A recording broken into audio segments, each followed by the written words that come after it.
É muito bom falar num evento da Anamel e é uma alegria grande. É um desafio ser magistrado, é um desafio ser cristão e é um desafio multiplicado, não é de um mais um. Eu acho que é um desafio duplo ser magistrado, é um desafio duplo ser cristão, então eu acho que é quádruplo ser os dois ao mesmo tempo. Na verdade, o único ser capaz de ser um bom juiz é Deus, porque sabe todas as coisas. Eu aprendi no direito processual penal, fui professor, que o que não está nos autos não está no mundo.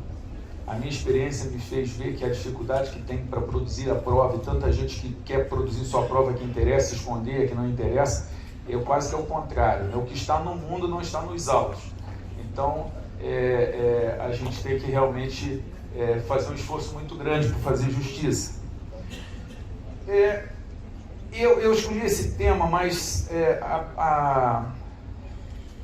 a pedido de um amigo querido, Dr. Domênico, eu vou mencionar também um segundo tema. E a primeira coisa que eu gostaria de dizer eu creio realmente que se nós formos bons juízes, nós estamos prestando um grande serviço à sociedade. Porque como eu trabalho no movimento negro, eu sou do movimento negro há 24 anos, e é muito comum quando eu digo isso, algumas pessoas me olharem com uma certa, um olhar assim meio de surpresa, assim, meio, mas William, não lhe falta algo? E eu costumo dizer que sim, falta um país sem racismo. Então, eu escolhi uma causa que aparentemente não tenha nada a ver comigo, justamente para quando me perguntarem eu dizer é por causa de Jesus Cristo, porque o racismo não me afeta nem aos meus filhos por razões óbvias, mas Jesus Cristo fala para eu amar o próximo, para eu tratar o próximo como gostaria de ser tratado. Salomão, em seus provérbios, diz que a gente deve abrir a boca a favor do mudo, do necessitado. Isso no capítulo 31, porque no capítulo 24 ele ainda ele diz o seguinte: olha, quando você vira injustiça, não dá para você dizer para Deus depois que você não estava sabendo. Esse texto de Provérbios 24 diz o seguinte: nós como cristãos, nós somos chamados a nos interessar e a procurar o problema, que é uma atitude completamente contrária à atitude normal de qualquer pessoa sensata. Mas um Deus que diz para não se preocupar como todos com o que comer, o que vestir, mas antes ficarmos tranquilos, porque Ele alimenta os passarinhos e veste as flores, certamente é um Deus que não está ligado nessa lógica, que é a lógica que normalmente move o mundo. E a paz que nós temos também é uma paz diferente, porque Jesus nos dá uma paz que o mundo não compreende, porque é uma paz que o mundo não pode dar.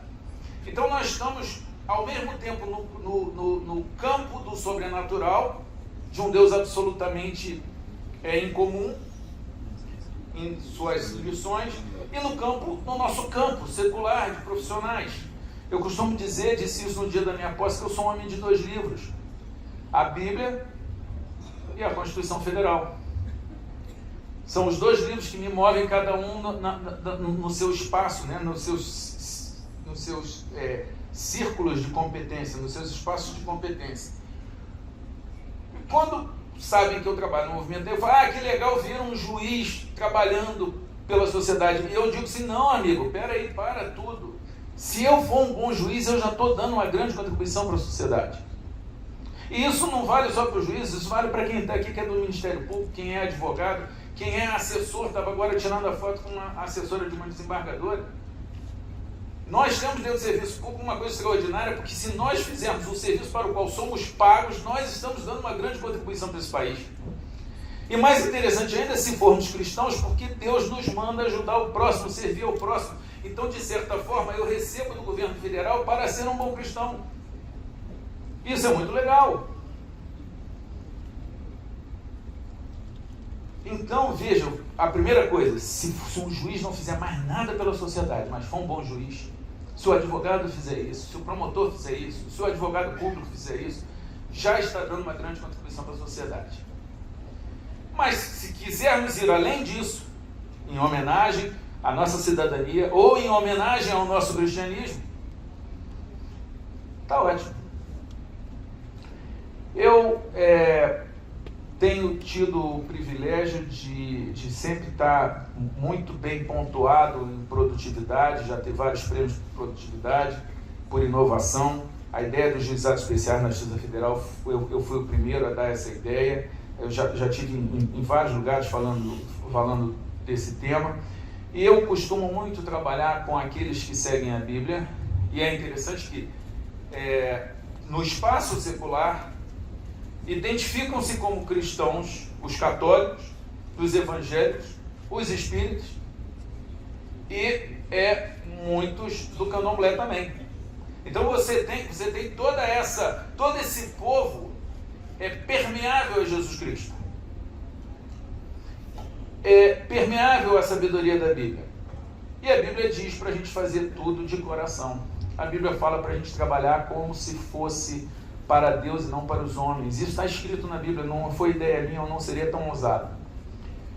Então eu digo para aqueles que querem ser bons cristãos dentro do local de trabalho, e eu me dirijo só a eles, e obviamente aqui não compartilha dessa tradição religiosa, mas assim, você quer ser um bom cristão? Olha só, não tem nada a ver com quanto você ganha, com a sua satisfação, com as questões administrativas, com as questões sindicais. Você quer ser um bom cristão? Quero. Então Jesus manda você tratar o cara do processo, o sujeito no balcão, como se fosse o próprio Jesus Cristo.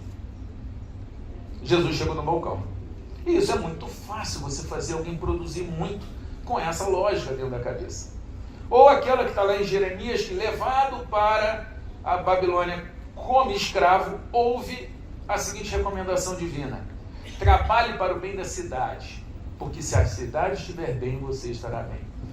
Então tudo isso faz a gente conseguir produzir muito. Então veja, a minha carreira pessoal foi absoluta e totalmente impactada pelo cumprimento de princípios bíblicos, de valores bíblicos. Tudo que eu conquistei na vida secular foi vindo de coisas que eu aprendi na Bíblia, as quais aplico de um modo secular, sem proselitismo, porque afinal de contas o espaço é secular, o espaço é laico, mas sempre aceitando ser movido pelos princípios que todo mundo tem os seus, e nós como cristãos não somos mini cidadãos, não temos caput diminúcio, para termos que abrir mão daquilo que a gente acredita como se fosse feio. Então o sujeito pode ser votado porque é palhaço, porque é jogador de futebol, porque é bonito, porque é artista, porque é do sindicato, porque é do agronegócio, e tem gente que diz que não se pode votar porque o sujeito é da igreja. Então a gente tem que ver que a gente vive numa sociedade onde nós temos as nossas duas cidadanias e temos todo o direito de exercer as duas. E a cidadania é terrena e secular, tudo que a gente tem de direitos humanos nos garante o exercício da nossa fé. E aí, atendendo ao comentário do Dr. Domênico, que queria que eu mencionasse isso, nós temos que ser produtores de felicidade. E esse é um conceito muito pouco trabalhado dentro do serviço público. Henry Cloud, ele diz que para ser feliz, as 5 coisas que mais impactam. Então veja, você que está aqui, que está me ouvindo aqui ou online, se você quiser ser mais feliz no final do ano, eu tenho 5 dicas para te dar. Então, independente de qualquer outra discussão, de tudo que aconteceu aqui, os palestras maravilhosos no primeiro ciclo, essa história maravilhosa no segundo, do que eu vou falar aqui sobre pretos e mulheres, que saia daqui também, que você experimente, que você duvide de mim e teste e tente checar, por favor. 5 coisas. As pesquisas mostram que se amanhã você ganhar na loteria ou se você ficar paraplégico, em 2 anos você vai voltar ao nível de felicidade que você tem nesse exato momento. As circunstâncias externas têm muito pouco poder de alterar a sua felicidade no longo prazo. No imediato, claro, que elas impactam. Coisas que mudam realmente você se tornar alguém mais feliz e que eu sugiro que você pratique até o final do ano.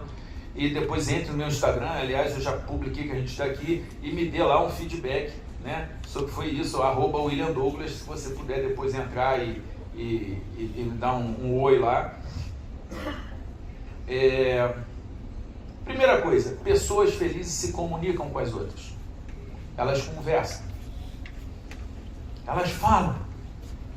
Elas verbalizam. E isso permite soluções, porque é conversando que a gente se entende. A segunda coisa que uma pessoa feliz faz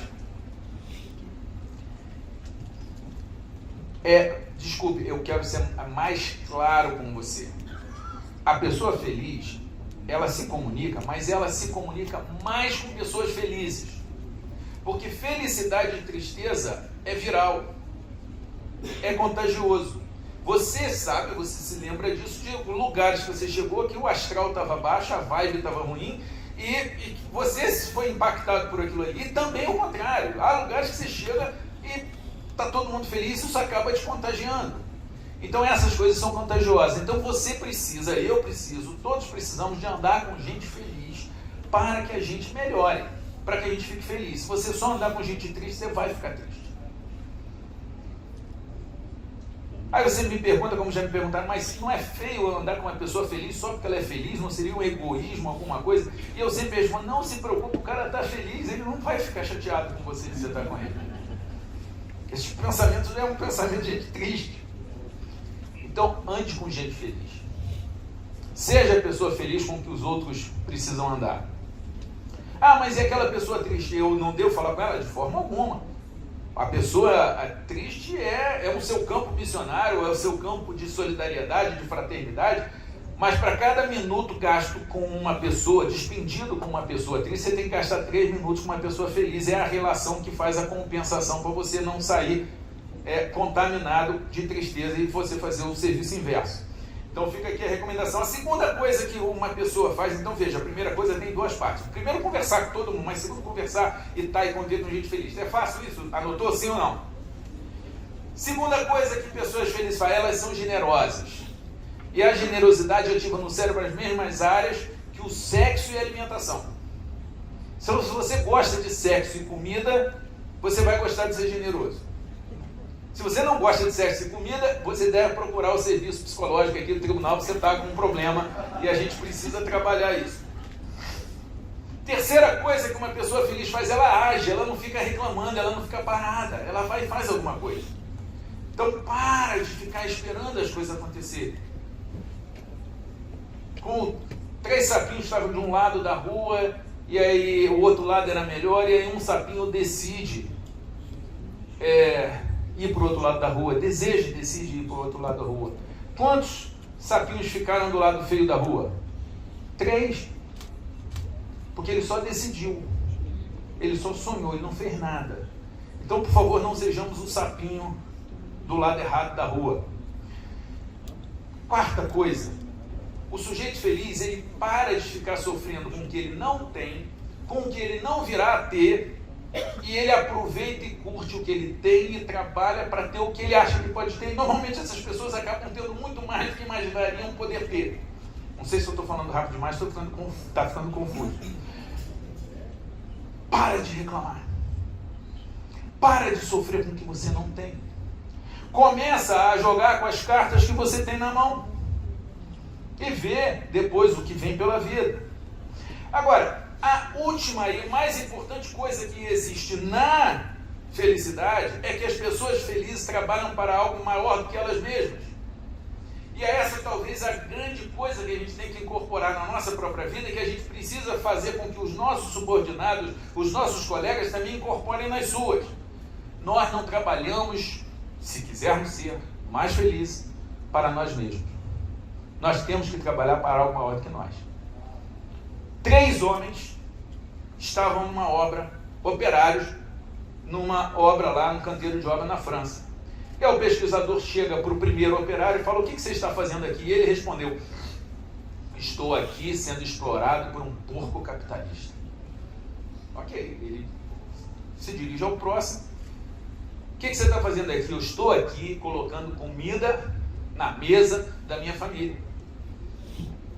Você vê, fazendo a mesma coisa, mas com uma cabeça totalmente diferente. Eu tenho certeza que é muito melhor estar com o segundo do que o primeiro. Ele acorda melhor, vai dormir melhor, é uma melhor companhia, tem menos doença.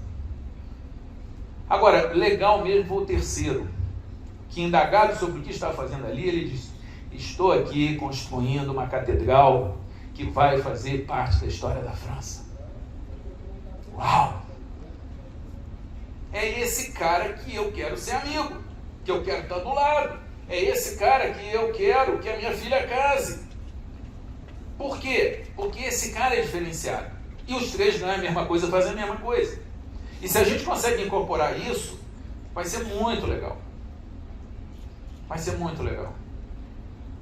Sabe quanto tempo leva para varrer todas as calçadas de Nova York? 15 minutos. Basta que cada um varra a sua calçada. Então, se a gente aplicar essa teoria, a teoria do metro quadrado, e a gente aplicar dentro da nossa vida, tipo assim, o meu metro quadrado vai estar legal, a minha calçada vai estar legal, e se você conseguir viralizar isso dentro da sua organização, seja ela pública ou privada, o poder viral disso é extraordinário. E as pessoas se entusiasmam. Os servidores se entusiasmam.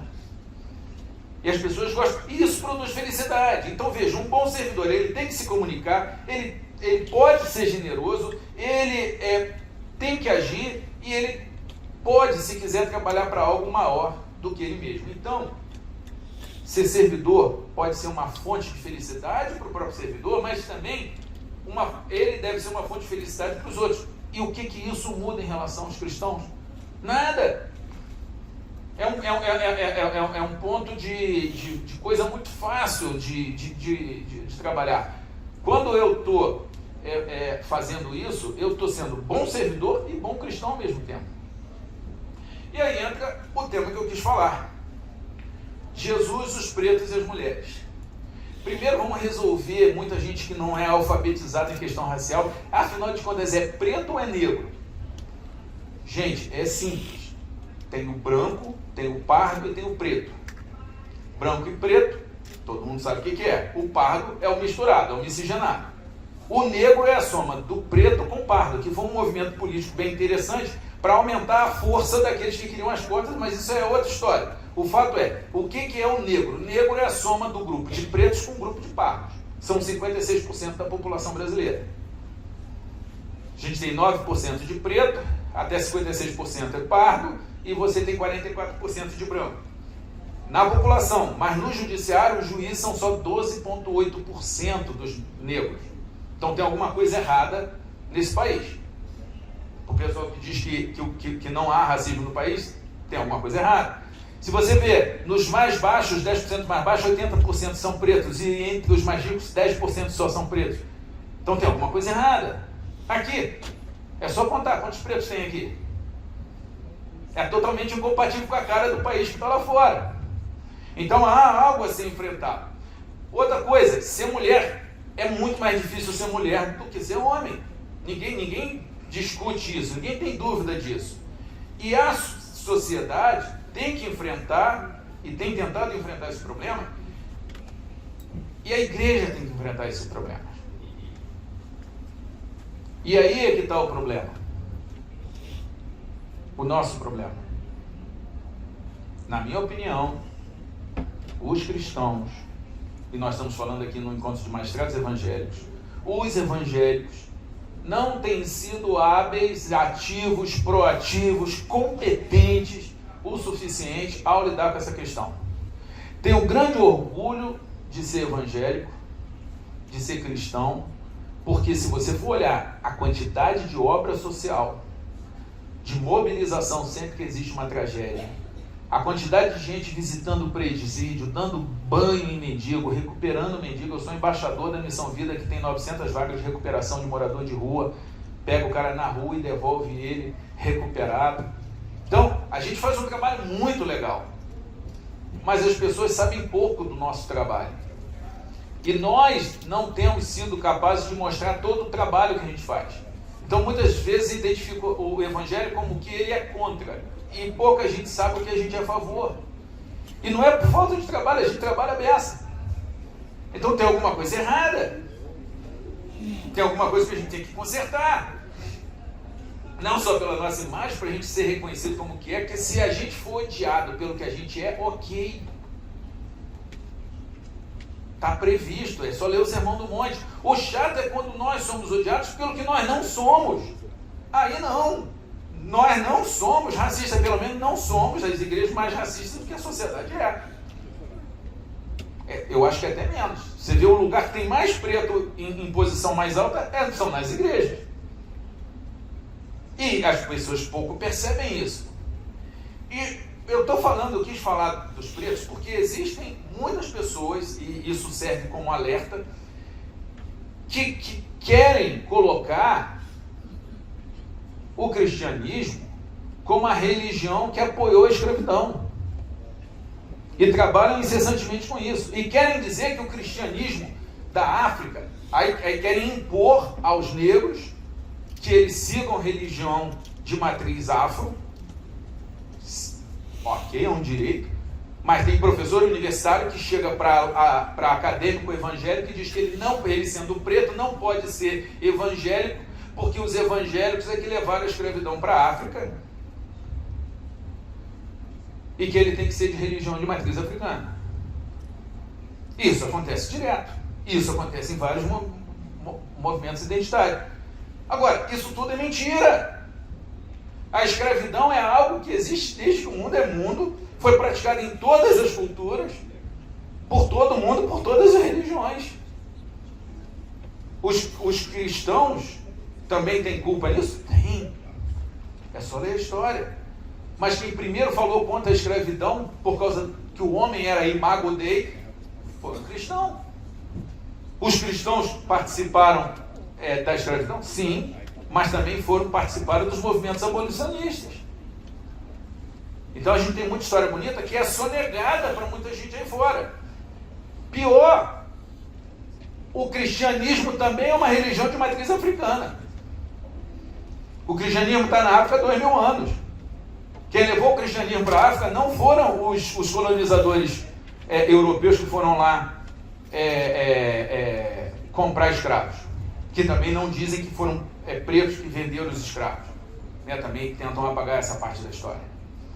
O que eu estou querendo dizer é que eu sei, porque eu estou nesse ambiente, um forte trabalho para falar mal dos cristãos, todos, nesse assunto.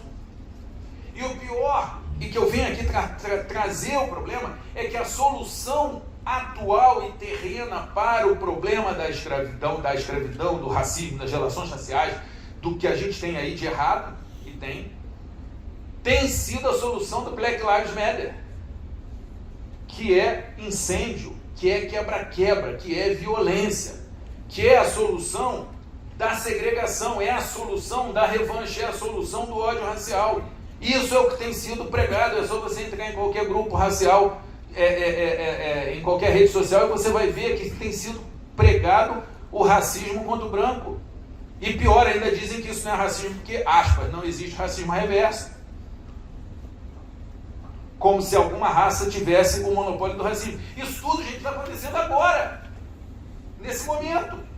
Agora, qual é a solução bíblica, qual é a solução cristã para o racismo? Amor, união. Nós todos somos uma só nação, uma só tribo, não há mais grego, cita, homem, mulher. Nós somos um só em Cristo. Essa é uma solução maravilhosa. Essa é a solução de Martin Luther King, pastor preto norte-americano, que foi preso por se postar contra o racismo. Ele diz: a escuridão não expulsa a escuridão, só a luz pode expulsar a escuridão. O ódio não expulsa o ódio, só o amor pode expulsar o ódio. Então a minha solução, diz ele, é a solução de Cristo, que é amar o racista. E uma hora o meu amor vai ser mais forte do que o racismo dele.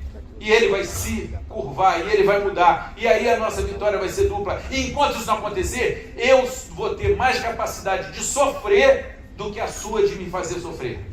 Gente, isso é absolutamente revolucionário, isso é absolutamente corajoso, isso é absolutamente bíblico e cristão. Mas isso não tem sido falado. E pior, esquece a religião cristã. O que diz a Constituição? A Constituição diz que a gente tem que estar lá no preâmbulo, comprometido com solução pacífica. Nós queremos uma sociedade fraterna. Nós queremos uma sociedade fundada na harmonia social. Então veja, é muito fácil ser cristão nesse país, porque os nossos deveres religiosos estão sacramentados, desculpa a escolha da palavra, no texto constitucional. Mas a gente não tem trabalhado isso. Quero informar que nós temos lá na Educafra, onde eu sou membro, que é uma OCIP católica franciscana, eu sou evangélico, a gente tem um programa de magistratura negra onde a gente paga curso psicólogo, curso de prova oral, para aumentar o número de negros na magistratura.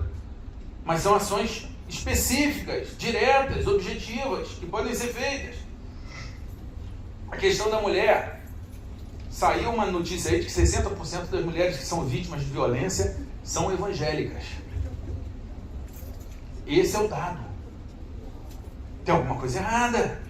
A primeira coisa, eu falei, mas quem é o agressor? Ah, não pode dizer, não pode perguntar. Aí eu falei, olha, essa pesquisa aí está me cheirando a perseguição. Tem alguma coisa errada. Mas se realmente tem mulher evangélica apanhando de marido,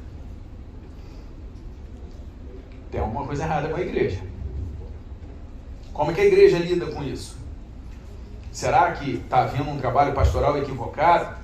Porque o que eu sei de Jesus é que ele valorizou as mulheres. O que eu sei de Jesus é que ele escolheu as mulheres como testemunhas quando elas não podiam ser testemunhas, mas ele as escolheu para serem testemunhas da sua ressurreição. O que eu sei é que Jesus foi contra apedrejamento de uma mulher. Cristão não participa de apedrejamento na posição de apedrejador, que é um dos problemas em alguns pontos do evangelho, que tem um pessoal praticando apedrejamento. Lugar de cristão é apedrejamento. Ou é sendo apedrejado, como Estevão foi exemplo, ou é impedindo o apedrejamento, como Jesus Cristo foi exemplo. O fato é que o pastor tem que proteger a ovelha e a gente tem um problema a resolver nessa área. Sobre isso, agora no dia 8 de julho, a gente vai fazer um evento nacional de pastoral, de capelania em violência doméstica. E a gente está preparando um manual para orientar os pastores sobre isso. É uma iniciativa isolada? Mas alguma mulher vai deixar de apanhar por causa disso. Nós, como cristãos, não somos o que queremos ser, não somos o que deveríamos ser, não somos o que seremos um dia ainda. Mas graças a Jesus Cristo, nós não somos mais o que nós éramos. Glória a Deus.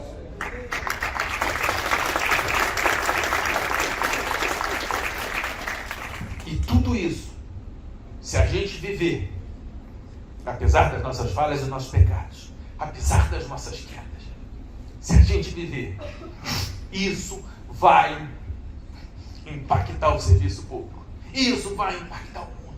Isso vai mudar a vida de muita gente, como mudou a nossa, e a gente tem algo absolutamente necessário aí fora, que a gente não pode guardar para a gente mesmo.